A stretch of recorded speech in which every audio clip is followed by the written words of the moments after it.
என்பது வேறு, போராட்டம் என்பது வேறு. போர் என்பது ஒரு இலக்கின் மீது அந்த இலக்கை அழிக்கும் நோக்கத்தில் அல்லது அந்த இலக்கை வெற்றி கொண்டு ஆக்கிரமிக்கும் நோக்கத்தில் வலிந்து மேற்கொள்ளப்படும் ஒரு நடவடிக்கை. ஆனால் போராட்டம் என்பதோ தம்மீது நிர்பந்திக்கப்படும் ஆக்கிரமிப்பில் இருந்து தம்மை மீட்டுக் கொள்வதற்கும், தம்மீது திணிக்கப்படும் போரில் இருந்து தம்மை காப்பாற்றிக் கொள்வதற்கும் வேறு வழியே இல்லாமல் ஒரு தரப்பு மேற்கொள்ளும் தற்காப்பு நடவடிக்கை. விடுதலை புலிகளுக்கும் இந்திய படையினருக்கும் இடையில் நடைபெற்ற சண்டைகளை பொறுத்தவரையில் இந்திய படைகள் புலிகள் மீது அவர்களை அழித்தொழிக்கும் வகையில் ஒரு போரை திணித்திருந்தார்கள்.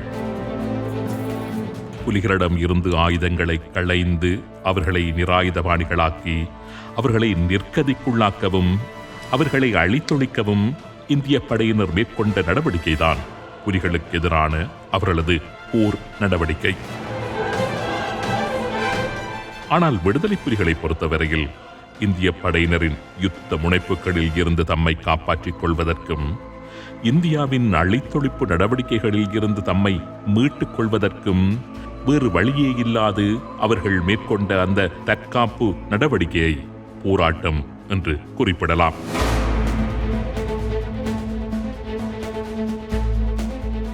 இந்திய படையினருக்கும் தமிழீழ விடுதலை புலிகளுக்கும் இடையில் சண்டைகள் ஆரம்பமானதை தொடர்ந்து விடுதலை புலிகளின் தலைவர் பிரபாகரன் அவர்கள் தமிழ்நாட்டு முதலமைச்சர் எம்ஜிஆருக்கு ஈழத்தமிழர் மீது இந்தியா திணித்திருந்த போர் பற்றி கடிதம் ஒன்றை எழுதியிருந்தார். இந்தியா ஈழத்தமிழர்கள் மீது திணித்திருந்த போரில் இருந்து தமிழ் மக்களை காப்பாற்றும்படியும் அவர் கோரிக்கை விடுத்திருந்தார். பிரபாகரன் தனது கடிதத்தில் ஆயிரக்கணக்கான தமிழ் போராளிகள் யுத்தத்தில் மடியும் அதேவேளை பல்லாயிரக்கணக்கான அப்பாவி தமிழ் மக்களும் இந்தியா திணித்துள்ள இந்த போரில் சிக்குண்டு மடியும் அபாயம் உருவாகியுள்ளது. விடுதலை புலிகள் என்பவர்கள் மக்களில் இருந்து அந்நியப்பட்டவர்கள் அல்ல. ஈழத்தமிழர்களில் ஒரு அங்கமே விடுதலை புலிகள். இது ஒரு மக்கள் அமைப்பு. மக்கள்தான் புலிகள், புலிகள்தான் மக்கள். எனவே எந்த வகையிலும் நியாயப்படுத்த முடியாத ஒரு யுத்தத்தை இந்தியா ஈழத்தமிழ் மக்கள் மீது திணித்துள்ளது. இந்த அநியாயத்தை இந்திய மக்கள், குறிப்பாக தமிழ்நாட்டு தமிழர்கள் கிளர்ந்தெழுந்து தடுத்து நிறுத்த முன்வர வேண்டும். தமிழ்நாட்டு மக்கள் மாத்திரம் இந்த அநியாயத்திற்கு எதிராக குரல் எழுப்பினால் எம் இனத்திற்கு எதிரான இந்தியாவின் அழித்தொழிப்பு யுத்தத்தை நிறுத்திவிட முடியும். எனவே உண்மை நிலையை தமிழ்நாட்டு மக்களுக்கு எடுத்துரைத்து எமது மக்களின் போராட்டத்திற்கு சார்பான அலையை தமிழ்நாட்டில் உருவாக்கி எமது மக்களை இந்திய அரசின் அழித்தொழிப்பு போரில் இருந்து காப்பாற்றுமாறு கேட்டுக்கொள்ளுகின்றேன் என்று எழுதியிருந்தார். இந்திய படைகள் விடுதலை புலிகளுக்கு எதிரான போரை ஆரம்பித்த 3 நாட்களுக்குள் விடுதலை புலிகளின் தலைவர் பிரபாகரன் இந்தியாவின் பிரதமர் ராஜீவ்காந்திக்கும் 2 அவசர கடிதங்களை அனுப்பி வைத்திருந்தார். அந்த கடிதங்களில் இந்திய படையினர் ஈழத்தமிழர்கள் மீது திணித்திருந்த போரினால் 150 ஈழத்தமிழர்கள் கொல்லப்பட்டுள்ளதாகவும் 500க்கும் அதிகமானவர்கள் படுகாயம் அடைந்துள்ளதாகவும் குறிப்பிட்டிருந்தார். அமைதியையும் சமாதானத்தையும் நிலைநாட்டவென்று ஈழமண்ணில் வந்திறங்கிய இந்திய படைகள் ஈழத்தமிழருக்கு எதிராக முழு அளவிலான யுத்தம் ஒன்றில் இறங்கியுள்ளது பற்றி தனது கவலையையும் அதிருப்தியையும் அவர் தனது கடிதங்களில் வெளியிட்டிருந்தார். விடுதலை புலிகள் மீது இந்தியா திணித்திருந்த போரை எதிர்த்து போராடுவதைத் தவிர தமக்கு வேறு எந்த வழியும் இல்லை என்றும் குறிப்பிட்டிருந்த தலைவர் பிரபாகரன் அப்பாவி மக்கள் மீது இந்திய படை நடாத்தும் தாக்குதல்களை உடனடியாக நிறுத்த வேண்டும் என்றும் கோரிக்கை விடுத்திருந்தார். விடுதலை புலிகள் மீது என்று கூறிக்கொண்டு ஈழத்தமிழர் மீது இந்தியா தொடுத்திருந்த யுத்தத்தின் ஆரம்பத்திலேயே விடுதலை புலிகளின் தலைவர் எழுதியிருந்த அந்த கடிதங்கள், தம்மீது திணிக்கப்பட்டிருந்த போரை விலக்கிக் கொள்ளும்படி அந்த கடிதங்களில் அவர் விடுத்திருந்த வேண்டுகோள்கள் அனைத்துமே விடுதலை புலிகள் இந்திய படையினருடனான அந்த யுத்தத்தை விரும்பவில்லை என்பதை வெளிப்படுத்துவதாகவே இருந்தது. புலிகள் விரும்பாத ஒரு போரை இந்தியா புலிகள் மீது திணித்ததன் காரணமாகவே வேறு வழி எதுவும் இல்லாமல் அந்த போரை எதிர்கொண்டு போராட வேண்டிய கட்டாயம் விடுதலை புலிகளுக்கு ஏற்பட்டது. இந்தியாவுக்கு எதிராக விடுதலை புலிகள் நடாத்திய போராட்டம் என்பது புலிகளை பொறுத்தவரையில் அவ்வளவு இலகுவான ஒன்றாக இருக்கவில்லை. ஏற்கனவே விடுதலை புலிகளை களமுனைகளில் வழிநடத்திக் கொண்டிருந்த முக்கிய சிரேஷ்ட தளபதிகளான கிட்டு, புலேந்திரன், குமரப்பா, திலீபன் என்று பல முக்கிய போராளிகள் இல்லாத நிலையிலேயே புலிகள் இந்தியாவுடனான அந்த யுத்தத்தை சந்திக்க வேண்டியிருந்தது. யுத்தம் ஆரம்பமான முதலாவது நாளிலேயே புலிகள் தரப்பு பலத்த இழப்புகளை சந்திக்க ஆரம்பித்தது. இந்திய படையினருக்கு எதிராக போராட களமிறங்கிய பெண் புலிகள் தமது முதலாவது இழப்பினை சந்திக்க நேர்ந்தது. அக்டோபர் 10 கோப்பாய் வழியாக முன்னேற முயன்ற இந்திய படையினரை இடைமறித்து தாக்குதல் மேற்கொண்ட விடுதலை புலிகளின் பெண்கள் அணி 2வது லெப்டினன்ட் மாலதி என்று அழைக்கப்பட்ட மன்னாரைச் சேர்ந்த கேதுரு சகாயலீலி என்ற போராளியை இழந்து நின்றது. விடுதலை புலிகளின் வரலாற்றில் மாவீரரான முதலாவது பெண் போராளி மாலதி என்பது குறிப்பிடத்தக்கது. மாலதியுடன் இணைந்து 2ஆம் லெப்டினன்ட் கஸ்தூரி என்று அழைக்கப்படும் வட்டக்கட்சியைச் சேர்ந்த கோபாலப்பிள்ளை வதனீஸ்வரி மற்றும் தயா என்று அழைக்கப்படும் பெரியநாவற்குளத்தைச் சேர்ந்த செபஸ்டியான் சலேட்டம்மா போன்ற பெண் போராளிகளும் வீரச்சாவை அடைந்திருந்தார்கள். கோப்பாய் பகுதியில் இடம்பெற்ற மற்றொரு மோதலில் புலிகள் அமைப்பின் மற்றொரு முக்கிய போராளியான லெப்டினன்ட் கேர்னல் சந்தோஷமும் வீரச்சாவு அடைந்திருந்தார். யாழ்ப்பாணம் அரியாலையைச் சேர்ந்த விஞ்ஞான பீட மாணவராக இருந்த இவர் புலிகள் அமைப்பில் இருந்த மிகச்சிறந்த போராளிகளுள் ஒருவர் என்பதும் குறிப்பிடத்தக்கது. அதேபோன்று அக்டோபர் 11 நள்ளிரவில் யாழ் மருத்துவ பீட மைதானத்தில் தரையிறக்கப்பட்ட இந்திய படையினருடன் நடைபெற்ற சண்டைகளில் விடுதலை புலிகள் அமைப்பின் மூத்த உறுப்பினரான பொட்டு அம்மானும் படுகாயம் அடைந்திருந்தார். இதேபோன்று புலிகள் அமைப்பின் பல முக்கிய போராளிகளும் இந்திய படையினருடனான சண்டைகளில் கொல்லப்பட்டும் காயமடைந்தும் களமுனைகளில் இருந்து அகற்றப்பட்டிருந்தார்கள். ஆனால் விடுதலை புலிகளை பொறுத்தவரையில் ஒரு விடயத்தில் மட்டும் தெளிவாக இருந்தார்கள். எந்த காரணம் கொண்டும் இந்திய படையினரிடம் சரணடைவதில்லை என்பதில் அவர்கள் உறுதியாக இருந்தார்கள். இந்திய படையினரிடம் தமது ஆயுதங்களை ஒப்படைத்து அவமானப்பட்டு மரணிப்பதை விட மானத்துடன் போராடி வீரமரணம் எய்துவது மேல் என்று ஒவ்வொரு புலி உறுப்பினரும் கங்கணம் கட்டிக்கொண்டு யுத்த முனைகளுக்கு விரைந்து கொண்டிருந்தார்கள். அவர்கள் எதிர்பார்த்த யுத்த முனை வெகு விரைவில் அவர்களை தேடி வந்து கொண்டிருந்தது.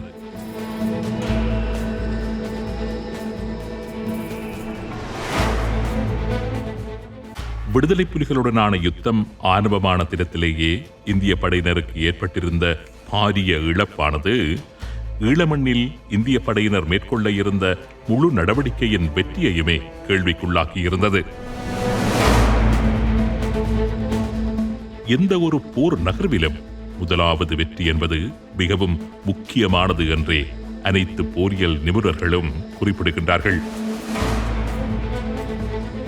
யுத்தம் ஆரம்பமான முதல் தினங்களில் ஏற்படுகின்ற வெற்றிகள் தோல்விகள் என்பன அந்த யுத்த நடவடிக்கையின் இலக்கையும் இறுதி முடிவையும் தீர்மானித்து விடுவதாக போரியல் ஆய்வு நூல்கள் தெரிவிக்கின்றன. போரிடும் படையினருக்கு உளவியல் ரீதியில் உற்சாகத்தையும் தைரியத்தையும் ஏற்படுத்தும் நோக்கத்தில் இலகுவாக வெற்றி கொள்ளக்கூடிய அல்லது வெற்றி நிச்சயமான ஒரு இலக்கை தேர்ந்தெடுத்து அதனை குறிவைத்துத்தான் எந்த ஒரு தலைவனும் தனது முதலாவது தாக்குதல் திட்டத்தை வகுப்பது வழக்கம். ஏனென்றால் எந்த ஒரு யுத்த நடவடிக்கைக்கும் முதல் ஓரிரு நாட்களில் ஏற்படுகின்ற தோல்விகள் பின்னடைவுகள் அந்த நடவடிக்கையின் இறுதி வெற்றிக்கு பாரிய பின்னடைவை தந்துவிடும் என்பதே போரியல் யதார்த்தம். இந்திய படையினர் ஈழமண்ணில் மேற்கொண்ட ஆபரேஷன் பவான் ராணுவ நடவடிக்கை படு தோல்வியில் முடிவடைவதற்கு ஆரம்பத்தில் இந்திய படையினருக்கு ஏற்பட்ட இழப்புகள் தான் காரணம் என்று போரியல் அறிஞர்கள் சுட்டிக் காண்பிக்கின்றார்கள். இந்திய படையினர் தமது தாக்குதல் நடவடிக்கையை ஆரம்பித்த தினமே பாரிய இழப்புகளை சந்தித்திருந்தார்கள். புலிகளின் தலைவர் பிரபாகரனை பிடிப்பதற்கென்று பல்கலைக்கழக மைதானத்தில் தரையிறக்கப்பட்ட துருப்பினர் அனைவருமே ஒட்டுமொத்தமாக புலிகளால் அழிக்கப்பட்ட நிகழ்வானது தொடர்ந்து உற்சாக மனோபாவத்துடன் போராடும் இந்திய படையினரின் மனநிலையை சிதைத்து விட்டிருந்தது. அதுவும் இந்திய ராணுவத்தின் அதியுச்ச பயிற்சிகளை பெற்றவர்கள் என்றும் இந்திய ராணுவத்தின் சிறந்த சாகசம் புரியக்கூடிய வீரர்கள் என்றும் ஒவ்வொரு இந்திய படையினரது மனங்களிலும் குடியிருந்த இந்திய பராக்கமாண்டோக்கள் புலிகளின் பொறியில் மாட்டி தடுமாறிய சம்பவம், பரிதாபகரமாக உயிரை இழந்த சோகம் என்பன ஒவ்வொரு இந்திய படையினரது மனங்களிலும் கிதேசத்தை ஏற்படுத்தி இருந்தது. புலிகளை இலகுவாக வெற்றி கொண்டு விடலாம், இன்னும் ஓரிரு நாட்களுக்குத்தான் இந்த சண்டைகள், அதன் பின்னர் புலிகள் சரணடைந்து விடுவார்கள். இப்படியெல்லாம் தமது தளபதிகள் கூறியதை நம்பி உற்சாகத்துடன் களமிறங்கியிருந்த இந்திய படை வீரர்களுக்கு தாம் நினைத்தபடி களமுனை இலகுவான ஒன்றாக இருக்கப் போவதில்லை என்று முதலில் புரிய ஆரம்பித்தது. சாதாரண இந்திய படை ஜவான்களின் மனங்களில் ஏற்பட ஆரம்பித்திருந்த இந்த வகை மன ஓட்டம் களமுனைகளில் இந்திய தரப்பினருக்கு மிகப்பெரிய பின்னடைவை பெற்றுத் தந்திருந்தது. தொடர்ந்து களமுனைகளில் நடவடிக்கைகளை வேகமாக மேற்கொள்ள முடியாமல் போனதற்கும் ஆரம்பத்தில் இந்திய படையினருக்கு ஏற்பட்ட இந்த தோல்வியே பிரதான காரணம் என்று கூறப்படுகின்றது. இந்தியாவின் யுத்த வரலாற்றில் அது தனது யுத்த தந்திரங்களை மாற்றியமைக்க வேண்டிய அவசியத்தை ஏற்படுத்திய ஒரு சம்பவமாகவும் யாழ் பல்கலைக்கழக தரையிறக்கம் இந்திய படைத்துறை தளபதிகளுக்கு ஒரு பாடத்தை கற்றுக் கொடுத்திருந்தது. அது மட்டுமல்ல, பின்னாட்களில் ஈழமண்ணில் இருந்து இந்திய படைகள் பின்வாங்கிய பின்னரும் கூட இந்திய படை தளபதிகளும் ராஜதந்திரிகளும் தமக்குள் பெருமிக் கொண்டும் தம்முடைய சண்டைகள் பிடித்துக் கொண்டும் ஒருவரையொருவர் விமர்சித்துக் கொண்டும் இருந்ததற்கு காரணமாக அமைந்த ஒரு சம்பவமாக அன்றைய அந்த தரையிறக்க தோல்விகள் அமைந்திருந்தன.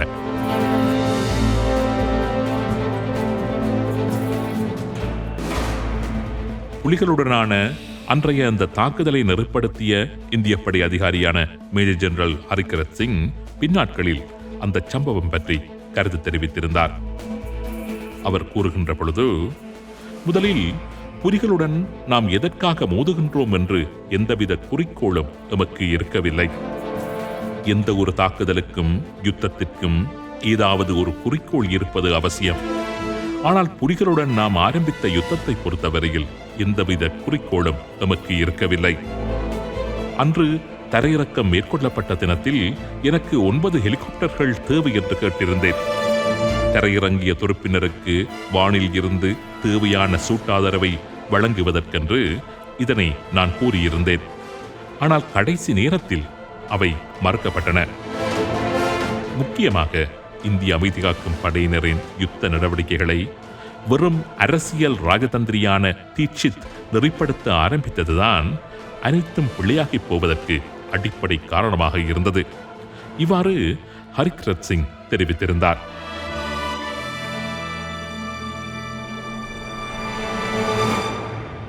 புலிகளை வளைத்து பிடிப்பதற்கென்று கூறி இந்திய படையினரால் மேற்கொள்ளப்பட்ட அந்த தரையிறக்கம் பற்றி பின்னாட்களில் கருத்து தெரிவித்த இலங்கைக்கான முன்னாள் இந்திய தூதுவர் ஜி.என். தீட்சித், அது இந்திய படை கமாண்டரது முட்டாள்தனமான நடவடிக்கை என்று விமர்சித்திருந்தார். மேஜர் ஜெனரல் ஹரிகரத் சிங் மேற்கொண்ட முட்டாள்தனமான தரையிறக்க நடவடிக்கையினால் தான் இந்திய படையினர் அதிக இழப்புகளை சந்திக்க வேண்டி ஏற்பட்டது. பூரண நிலவில் புலிகள் அறிந்து கொள்ளக்கூடிய வகையில் ஹெலிகாப்டர் தரையிறக்கத்தை மேற்கொள்வதை முட்டாள்தனம் என்று கூறாமல் வேறு எவ்வாறு கூற முடியும்? இலங்கையில் இந்திய படைக்கு கிடைத்த முதலாவது ஜெனரல் ஒரு முட்டாள் என்பது எமக்கு ஒரு பெரிய பின்னடைவே என்று குறிப்பிட்டிருந்தார் ஜி.என். தீட்சித்.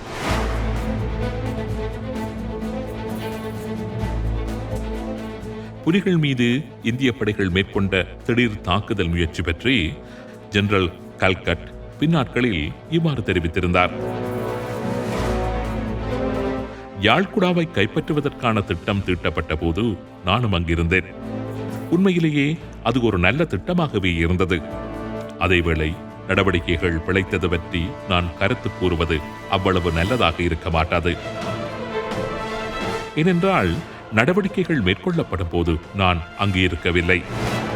அன்றைய கள நிலவரங்களையும் தேவைகளையும் அடிப்படையாக வைத்துத்தான் நடவடிக்கை தொடர்பான முடிவை ஜெனரல் எடுத்திருப்பார். அதனால் அந்த நடவடிக்கை தோல்வியடைந்தது பற்றி நான் தீர்ப்பு கூறுவது பொருத்தமானதல்ல.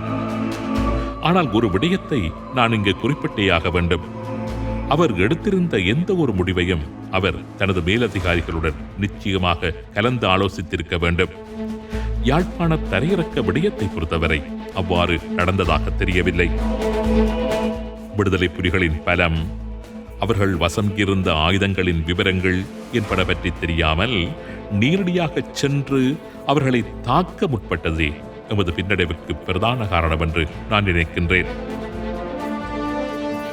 அதேவேளை இந்திய படையினருக்கு புலிகள் தொடர்பாக வழங்கப்பட்டிருந்த பிழையான தகவல்களும் பிழையான முடிவை நாம் மேற்கொள்ள காரணமாக அமைந்திருந்தது என்கின்ற உண்மையையும் அனைவரும் ஏற்றுக்கொண்டேயாக வேண்டும்.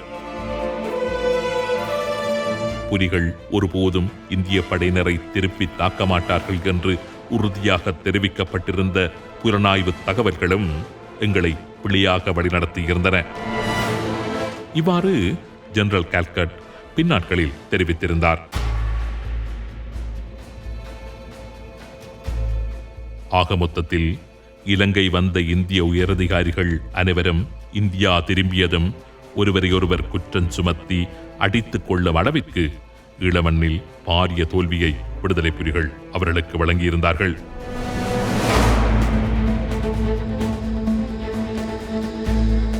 இன்று கூட இந்திய படைகளின் அந்த அக்டோபர் நடவடிக்கை பற்றி எழுதும் பேசும் அனைத்து அறிஞர்களும் அன்றைய தினத்தில் இந்திய படைகளுக்கு யாழ்ப்பாணத்தில் ஏற்பட்டதை போன்ற ஒரு அசம்பாவிதம் எதிர்காலத்தில் எப்போதுமே ஏற்பட்டுவிடக் கூடாது என்றுதான் குறிப்பிடுகின்றார்கள். இந்திய படையினருக்கு அன்றைய இரவில் ஏற்பட்ட அந்த வரலாற்று தோல்வியை ஓரியல் சரித்திரத்தில் இருந்து அழித்து விடுவதற்கும் அவர்கள் பகிரத பிரயத்தனம் மேற்கொண்டு வருகின்றார்கள். இந்திய படையினருக்கு அன்றைய இரவில் ஏற்பட்ட அந்த கெட்ட கனவு அன்றுடன் மட்டும் முடிந்துவிடவில்லை. அதுபோன்ற பல கெட்ட கனவுகளை ஈழமண்ணில் இந்திய படைகள் தொடர்ந்தும் காண நேர்ந்தது.